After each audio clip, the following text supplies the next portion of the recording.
దేవుని ఘనమైన నామమునకు స్తోత్రములు.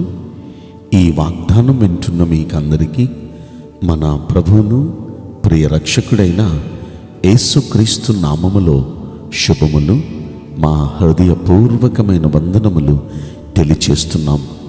ఈరోజు దేవుని వాగ్దానం సమూయేలు మొదటి గ్రంథం 26వ అధ్యాయము 25వ వచనం. నీవు ఆశీర్వాదము పొందుదువుగాక, నీవు ఘనకార్యములను పూనుకొని విజయము పొందుదువుగాక. ఈ మంచి వాగ్దానం వింటున్న మనందరి వినికిడిలో మన మంచి దేవుడు నెరవేర్చునుగాక. ఆమేన్. ప్రియ దైవ జనాంగమా, ఈ వాగ్దానం ఎవరితో పలికారు అంటే, బద్ధ శత్రువుగా ఉన్న సౌలు రాజుగారు గొర్రెల కాపరిగా ఉన్న దావీదుతో పలికిన మాట. పరిస్థితి ఏంటంటే, మీ అందరికీ తెలుసు, దావీదు అప్పటికే గొల్యాతును హతమార్చి ఘనకార్యం చేశాడు. ఎప్పుడైతే ఘనకార్యం చేశాడో దేశంలో ఉన్న వాళ్ళందరి అభిమానం పొందుకున్నాడు. రాజు కూడా అభిమానించాడు. రథం ఎక్కించి అతన్ని ఊరేగింపు చేస్తున్న సమయంలో ప్రజలు దావీదుకు 10,000 కొలది, రాజుకు 1,000 కొలది అని నినాదాలు చేయటం ప్రారంభించారు. వెంటనే అతనికి అర్థమైపోయింది, నాకంటే ఎక్కువగా ఇతన్ని అభిమానిస్తున్నారు, ఇతను లేకుండా చేయాలి అనుకున్నాడు. ఇక అప్పటి నుండి చంపటానికి ప్రయత్నం చేస్తున్నాడు. చంపుతాడనే భయంతో పరుగులు తీస్తున్నాడు దావీదు. దావీదును చంపేసి శవాన్ని అప్పగించిన, దావీదును ప్రాణాలతో నాకు అప్పగించిన, ఆచూకీ తెలియపరిచిన, నేను మీకు బహుమతులు ఇస్తాను అని ప్రకటన చేస్తే, దావీదును చంపటానికి లేక దావీదు ఆచూకీ తెలియపరచడానికి దేశంలో ఉన్న ప్రజలంతా కూడా ఇష్టపడి చేస్తున్నారు. ఈ సమయంలో దావీదు దేశము వదిలిపెట్టి అడవుల్లోకి వెళ్ళిపోయి, కొండ గుహల్లోకి వెళ్ళిపోయి దాక్కుంటున్నాడండి. ఇలాంటి దుర్బలమైన పరిస్థితుల్లో అక్కడ ఉన్నాడన్న సంగతి విని ఎప్పుడైతే సౌలు రాజు చెప్తున్నాడో, సౌలు రాజు వెంటనే తన దగ్గర ఉన్న సైనికులను తీసుకొని ఒకసారి ఒక 2,000 మందిని, ఒకసారి ఒక 3,000 మందిని, అలా 1,000 మంది సైనికులను తీసుకొని తనతో పాటు స్పాట్కు తనే వెళుతున్నాడు. తనే వెళ్ళి దావీదును చంపే ప్రయత్నం చేస్తున్నాడు. అలా అంతకుముందు ఎన్నో ప్రయత్నాలు చేశాడు. చేసిన ప్రయత్నాలన్నిటిలో దేవుడు దావీదును కాపాడుతూనే ఉన్నారు, దావీదును తప్పిస్తూనే ఉన్నారు. ఇదిగో ఇక్కడ ఆఖరి ప్రయత్నం.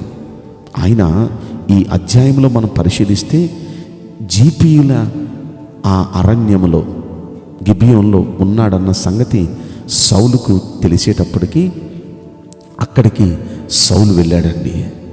ఇప్పుడు ఈ సౌలు ఆ ప్రాంతానికి 3,000 మందిని తీసుకుని వెళ్ళాడు.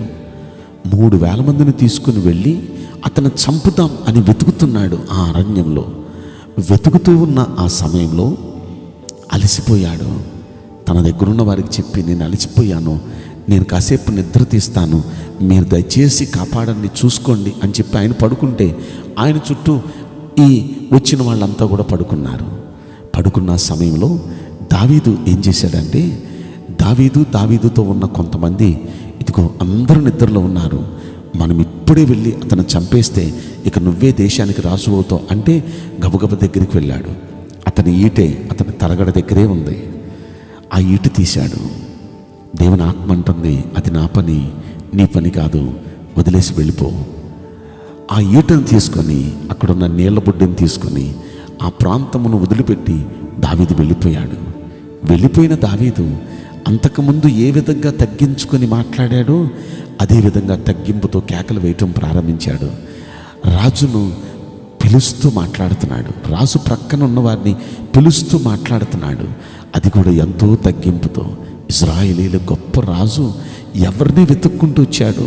ఈ మిన్నల్ని లాంటి వాడినా, లేకపోతే ఈ కౌజు పిట్ట లాంటి నన్ను తరుముకుంటూ వచ్చాడా? ఈ మిన్నల్లిని తరుముకుంటూ వచ్చాడా? ఎంత తగ్గింపండి! అలా తగ్గించుకుంటూ దావీదు ఎప్పుడైతే మాట్లాడాడో తుల్లిపడి లేచాడు.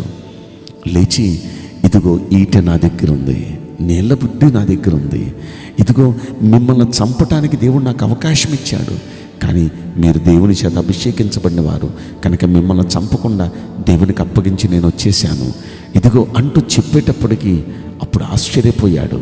అంతకుముందు కూడా అలాంటి సన్నివేశాల్లో దావీదు విడిచి వెళ్ళిపోయిన పరిస్థితులు ఉన్నాయి.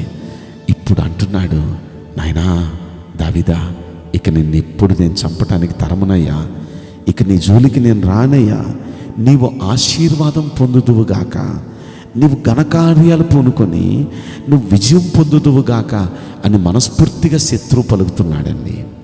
ప్రియ దైవ జనాంగం, ఈ స్టోరీ అంతా మీకు ఎందుకు చెప్పానంటే సందర్భం మీకు తెలియాలని నేను చెప్తున్నాను. ఈ రోజున మన జీవితంలో కూడా మనల్ని బాధ పెట్టిన వాళ్ళు చాలామంది ఉండొచ్చు. ఈయన ఎంతకాలం బాధ పెట్టాడో చెప్పనా, తరిమాడో చెప్పనా, అప్పటికి 14 సంవత్సరాలు తరిమాడండి. అప్పటికి 14 సంవత్సరాల నుండి ఈయన తరుముతూనే ఉన్నాడు. అలా తరిమిన ఆ పరిస్థితుల్లో దేవుడు కాపాడుతూనే ఉన్నాడు. అయితే అప్పుడు అంటున్నాడు, నిన్నిక తరమునయ్యా, నీ జోలికి రానయ్యా. ఎవరైనా ఇలాంటి మంచోళ్ళు ఉంటారా? ఇలాంటి నీతిమంతులు ఉంటారా? నువ్వు నీతిమంతుడవయ్యా, అందుకే నువ్వు నీతిమంతుడు కాబట్టి నిన్ను 14 సంవత్సరాల నుండి తరుముతున్న నా ప్రాణాల్ని ఎన్నోసార్లు నీ చేతికి అప్పగించిన నువ్వు నన్ను చంపకుండా వదిలేసావే, నువ్వు నీతిమంతుడు నిజంగా. అంత మాత్రమే కాదు, నా ఎదుట ఎంతగానో నిన్ను నువ్వు తగ్గించుకొని మాట్లాడుతున్నావే, నువ్వెంతో వీరుడవు, అంతటి వీరుడవై ఉండి కూడా నా ముందు ఎంతో తగ్గించుకొని మాట్లాడుతున్నావే, నీ భక్తి గొప్పదయ్యా అంటూ తనను మెచ్చుకుంటూ అంటున్నాడు, నీవు ఆశీర్వాదం పొందుదువుగాక. ఈ రోజున దేవుని ఆశీర్వాదం కేవలం ప్రార్థన చేసేస్తే వచ్చేదండి, కేవలం గుడికి వెళ్ళి వచ్చేస్తే దేవుని ఆశీర్వాదం వచ్చేది, కేవలం ఏదో మనం స్తుతులు చేస్తే దేవుని ఆశీర్వాదం వచ్చేది, కేవలం ఉపవాసాలు ఉంటేనే వచ్చేది. దేవుని ఆశీర్వాదం మన మీద ఉండాలంటే ఇదిగో మనం కూడా ఈ తగ్గింపు మనసు మనలో కూడా ఉండాలి. ఎవరైతే తగ్గించుకుంటారో అలా తగ్గించుకున్న వారి దేవుడు హెచ్చిస్తాను అని చెప్పారు కదా. మనం తగ్గించుకుంటూ ఉంటే దేవుడు మనల్ని హెచ్చిస్తూ ఉంటాడు. కనుక ఈ వాగ్దానం వింటున్న మనందరం అలాంటి తగ్గింపు మనసు మనం కూడా కలిగి ఉందాం. రెండవది, అతడు చాలా నీతిపరుడు.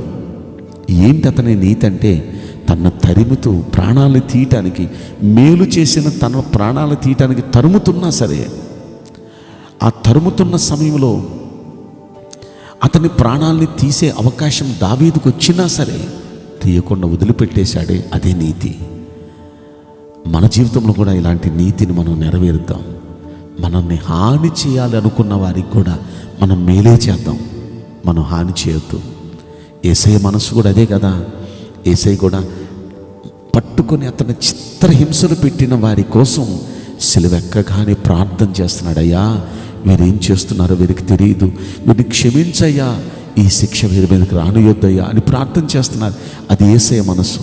ఈ రోజున ఆయన నమ్ముకున్న మనందరం కూడా ఇలాంటి దీన మనసు కలిగి, శత్రువుకు కూడా మేలు చేసే మనసు కలిగి మనం ఉంటే మనల్ని దేవుడు ఆశీర్వదిస్తాడు. ఆశీర్వదించడం మాత్రమే కాదు, ఘనకార్యాలు మనం పూనుకొని అందులో విజయం పొందేటట్టుగా చేస్తాడు. కనుక ఈ వాగ్దానం వింటున్న మీరు కూడా ఘనకార్యాలు పూనుకోవాలి, వాటిల్లో అత్యధికమైన విజయం పొందేటట్టుగా చేస్తాడు ఆయన. మీరు ఆశీర్వాదాలు పొందేటట్టుగా చేస్తాడు ఆయన, ఖచ్చితంగా చేస్తాడు. అయితే ఇలాంటి మనసు మనం కూడా కలిగి జీవిద్దామా? ప్రార్థన చేసుకుందాం. పరిశుద్ధుడా, ప్రేమగల యేసు రాజా, మీ పరిశుద్ధ బంగారు పవిత్రమైన నామమునకు నిండు మనసుతో కోట్ల కొలదిగా స్తుతులు స్తోత్రములు వందనాలు చెల్లిస్తున్నాం. ఈ వాగ్దానం వింటున్న ప్రియుల జీవితంలో దయచేసి ఈ వాగ్దానం నెరవేర్చి కృప చూపించమని ఈ కొద్ది మనవులు నజరుడైన యేసుక్రీస్తు ప్రశస్తమైన నామములో మిక్కిలి వినయముతో ప్రార్థించి బ్రతిమలాడి వేడుకుంటున్నాం ప్రియ పరలోకపు తండ్రి. ఆమేన్. May God bless you all. Thank you.